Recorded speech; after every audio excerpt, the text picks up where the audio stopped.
10 రోజుల ఉత్కంఠకు మరికొద్ది గంటల్లో తెరపడనుంది. తమిళనాడు భవిష్యత్తుపై నెలకొన్న సందిగ్ధ పరిస్థితి తొలగనుంది. సంఖ్యాబలం తగినంతగా ఉన్న సీఎం సీటుకు అడుగు దూరంలో ఆగిపోయిన శశికళ సీఎం సీట్ ఎక్కుతారా లేక జైలు ఊచలెక్కెడతారా అన్నది నేడు తేలిపోనుంది. ఇప్పటికే రిజర్వ్ చేసిన సుప్రీంకోర్టు ద్విసభ్య ధర్మాసనం ఇవాళ ఉదయం 10:30కి ఇచ్చే తీర్పు తమిళనాడులో ఏర్పడ్డ రాజకీయ సంక్షోభానికి ముగింపు పలకబోతోంది. జయలలిత మరణానికి ముందు కర్ణాటక హైకోర్టు ఇచ్చిన తీర్పును సుప్రీం ధర్మాసనం ఎండోర్స్ చేస్తే శశికళ నెత్తిన పాలు పోసినట్లే. అలా కాకుండా అందుకు భిన్నంగా కింద కోర్టు ఇచ్చిన తీర్పునే గనక సుప్రీంకోర్టు వెలువరిస్తే చిన్నమ్మకు చిక్కులు తప్పవు. సీఎం సీట్ దాకా చేరువై ఎప్పటికీ చేరుకోలేని సీటుగా దాన్ని వదిలేయాల్సి వస్తుంది. 2 ఏళ్లకు పైగా శిక్ష పడితే శశికళ శాశ్వతంగా సీఎం సీటుకు దూరమైనట్లే. కావాల్సిన సంఖ్యలో ఎమ్మెల్యేలున్న నేపథ్యంలో చిన్నమ్మ సీఎం కాలేకపోతే ఎవరికి అవకాశం దక్కుతుందన్నది ఇప్పుడు తాజా చర్చ. తిరుగుబావుట ఎగరేసిన పన్నీర్ సెల్వం క్యాంపులో అత్యవసర సంఖ్యలో ఎమ్మెల్యేలున్నారు. అధికారం చేపట్టాలంటే శశికళ క్యాంపు పూర్తిగా ఖాళీ అయి పన్నీర్ సెల్వం పంచిన ఎమ్మెల్యేలంతా చేరితేనే కానీ ఆయన సీఎంగా కొనసాగే అవకాశాలు లేవు. ఇక మిగిలిన ఆప్షన్ శశికళ మరో విధేయుణ్ణి ఎంచుకోవాల్సిందే. 2 రోజుల క్రితం సెంగోటేయన్ను సీఎం క్యాండిడేట్గా శశికళ స్వయంగా ప్రతిపాదించారు. అయితే ఆయన పన్నీర్ సెల్వం పంచిన చేరారు. విధేయత అణుకోవ మాత్రమే కాదు, అధికార పగ్గాలు చేపట్టిన తర్వాత తోక జాడించే తత్వం బొత్తిగా లేని వ్యక్తిని శశికళ ఎంపిక చేసుకోవాలి. ప్రస్తుత తరుణంలో చిన్నమ్మకు ఇది తలకు మించిన పనే అన్నది జగమెరిగిన సత్యం. సుప్రీంకోర్టు ధర్మాసనం సుస్పష్టమైన తీర్పునిస్తుందా లేక ద్విసభ్య ధర్మాసనం ఏకాభిప్రాయానికి రాలేక త్రిసభ్య ధర్మాసనానికి కేసును రిఫర్ చేస్తుందా? ఇది కూడా ఇప్పుడు న్యాయ నిపుణుల మధ్య చర్చనీయాంశంగా మారింది. అయితే ఈ రకంగా 3 జడ్జిలున్న బెంచ్కు సిఫారసు చేస్తే శశికళ నెత్తిన పరోక్షంగా పాలు పోసినట్లే. ఎందుకంటే తాత్కాలికంగా చిన్నమ్మకు థ్రెట్ తొలగి బల నిరూపణకు అవకాశం దక్కుతుంది. అటార్నీ జనరల్ సూచన మేరకు వారం రోజుల్లో బల నిరూపణకు గవర్నర్ ఆదేశించే అవకాశాలున్నాయి. బల నిరూపణలో నెగ్గి సీఎం సీటుపై శశికళ కూర్చునే సంకేతాలే అధికంగా కనిపిస్తున్నాయి.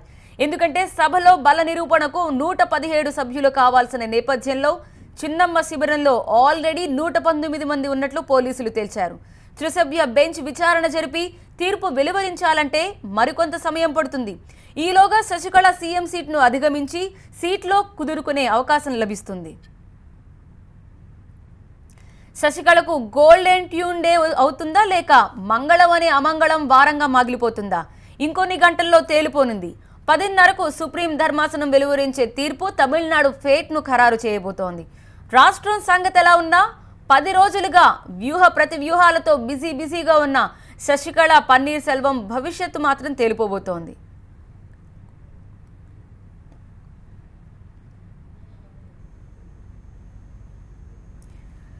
మా ప్రతినిధి మురళి లైవ్ లో జాయిన్ అవుతున్నారు తాజా సమాచారం అందించడానికి. మురళి, కాసేపట్లోనే తెలియబోతోంది శశికళ భవితవ్యం ఏంటి, పన్నీర్ సెల్వం భవితవ్యం ఏంటి అని. ఇప్పుడు తమిళనాడులో ఎటువంటి సిచ్యువేషన్ కనిపిస్తోంది? ఏ వర్గాలు ఎలా మాట్లాడుకుంటున్నాయి?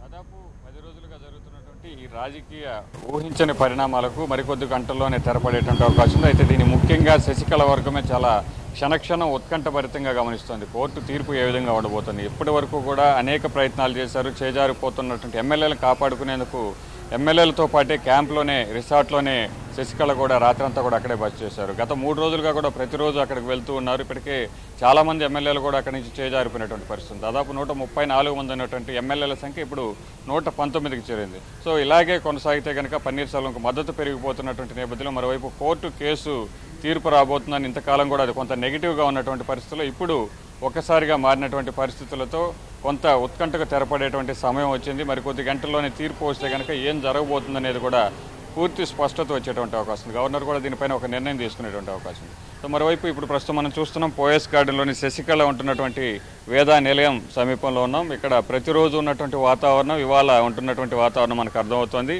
ఎవరూ కూడా ఇక్కడ ఒక్కరు కూడా లేనటువంటి పరిస్థితి ఉంది. సో సాధారణంగా అయితే భారీ సంఖ్యలో ఇక్కడికి వాహనాలు వచ్చాయి. కానీ గత 4 రోజులుగా కూడా ఇక్కడ ఉన్నటువంటి ఈ క్యాడర్ అంతా కూడా దాదాపు పన్నీర్ సెల్వం వైపు వెళ్ళిపోతుంది. అక్కడ ఎక్కువ రద్దీ కనబడుతోంది. ఇక శశికళ కూడా ప్రస్తుతం అయితే ఈ నివాసంలో లేరు. ఆమె ఎమ్మెల్యేలతో కలిపి క్యాంపులోనే ఉండడంతో ఇటు మామూలుగా ఉన్నటువంటి పరిస్థితి కనబడుతుంది. ఎవరికి వారే వెళ్తున్నారు. పోలీసుల ఆంక్షలు అనేటివి కూడా లేవు. సో ఇప్పుడు తమిళనాడు వ్యాప్తంగా కూడా జరుగుతున్నటువంటి ఒకటే చర్చ, శశికళ భవితవ్యం ఇవేం కాబోతోంది, శిక్ష ఖరారు అయితే కనుక ఆమె పరిస్థితి ఏ విధంగా ఉండబోతోంది.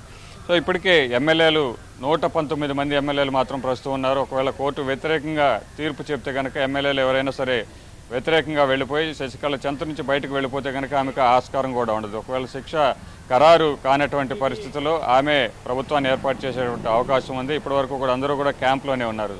గత 3 రోజులుగా కూడా ఎమ్మెల్యేలను బుజ్జగించే ప్రయత్నాలు చేస్తున్నారు, కొంత సెంటిమెంట్ ప్లే చేస్తూ ఉన్నారు.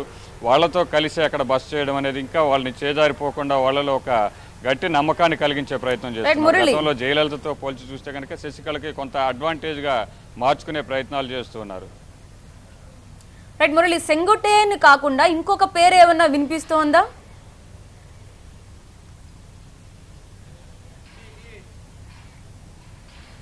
ఖచ్చితంగా ఒకవేళ కోర్టు తీర్పు కనుక వ్యతిరేకంగా వస్తే ఆ తర్వాత పరిణామాలు ఏ విధంగా ఉండాలనేది ముందుగానే చర్చించారు. ఒకవేళ తీర్పు వచ్చి శిక్ష పడ్డ తర్వాత పరిస్థితులు పూర్తిగా కూడా చేజారిపోయేటువంటి అవకాశం ఉంది. కాబట్టి ముందుగానే దీనికి సంబంధించి ఒక నిర్ణయం కూడా తీసుకున్నారు. రాత్రి ఎమ్మెల్యేలతో కలిసి బస చేసిన శశికళ అక్కడే దాదాపు 2 గంటల పైగా ఇదే అంశంపై చర్చించారు. అయితే దాదాపు కూడా మనకు అనుకూలంగానే ఉంటుంది తీర్పు అని భావించినప్పటికీ ఒకవేళ వ్యతిరేకంగా వస్తే ఏం చేయాలనే దానిపైన కూడా చాలాసేపు చర్చించారు. సెంగోట్టియంతో పాటు ఎడ్పాడ్ పళనిస్వామి మంత్రి ఉన్నారు, అలాగే తమ్మిదురై లోక్సభ స్పీకర్ ఉన్నారు. వీళ్ళ ముగ్గురి పేర్లు తెరపైకి వచ్చాయి. వీళ్ళు ముగ్గురు కూడా శశికళను ఎమ్మెల్యేలు చేజారిపోకుండా తీవ్రమైనటువంటి ప్రయత్నాలు చేశారు. క్యాంప్ ఏర్పాటు చేయడం కావచ్చు, ఇటు ఢిల్లీతో చర్చలు జరపడం కావచ్చు. మొత్తం మీద అయితే శశికళకు మొదటి నుంచి నమ్మిన వ్యక్తులుగా ఉంటారు. ఈ ముగ్గురులో ఎవరో ఒక వ్యక్తిని శాసనసభ పక్ష నేతగా ఎన్నుకొని దాదాపు సంతకాలు కూడా ఉన్న ఎమ్మెల్యేలతో చేయించిపోయి ఆ లేఖను భద్రంగా ఉంచుకుంటారు. ఒకవేళ కనుక శశికళకు వ్యతిరేకంగా తీర్పు వస్తే ఆమెకు జైలుకు వెళ్ళేటువంటి పరిస్థితి ఉంటే కనుక ఈ పేరును తెరపైకి తీసుకొచ్చి గవర్నర్ కలిసేటువంటి అవకాశం ఉంది.